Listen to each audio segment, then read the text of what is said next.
When people told me that my only daughter, now 18, seemed very different for her age in terms of her confidence, communication, accountability, etc., I wondered how she turned out to be different to most of her peers. This feedback about her came to me through the years when she was 10, 12, 15 or 17. My reflections only made me more determined that every girl can be like this, and I started looking out for opportunities to engage with other young girls to help them become more confident. When Jacinta told me about the iGrow initiative, now under HopeWorks Foundation, I put up my hand as it seemed just the platform where I could do what I had been hoping for.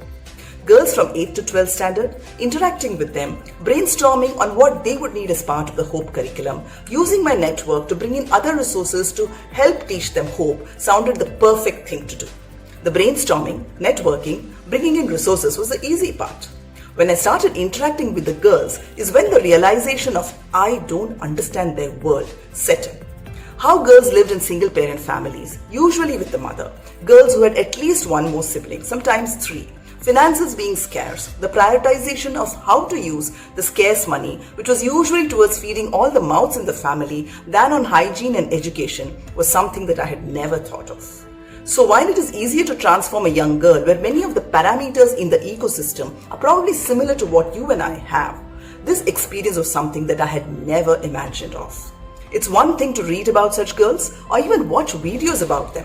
It's a completely different thing to be involved, interact, empathize, and then be able to get them to be more hopeful for a better and a different future.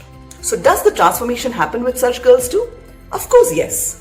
When I spoke to one of the girls from this community a few days ago, asking her what she was doing at home now that the school was closed, she told me that she was studying at home. I asked her about her family members and she said that her brother, younger one, finished 7th standard and then dropped out of school because he was not interested in studies and is looking out for a job. Her older sister, who finished her 2nd PUC, went on to get a job in a call center setup, has now quit her job after 3 years as she got married to an engineer.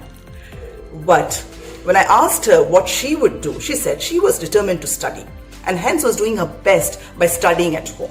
Her mother, a single parent, has lost a job due to the COVID situation and is finding it difficult with finances, and probably paying fees would be the last of her priorities.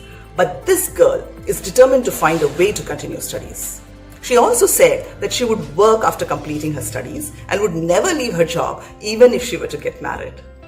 This is what HopeWorks has achieved. Yes, Hope works. It works by allowing the girls to dream and committing to those dreams. But they also need more than just dreams. To make the dream a reality, people like you and I need to be there. Do join us in this journey as we nurture hope and nourish dreams of many more girls.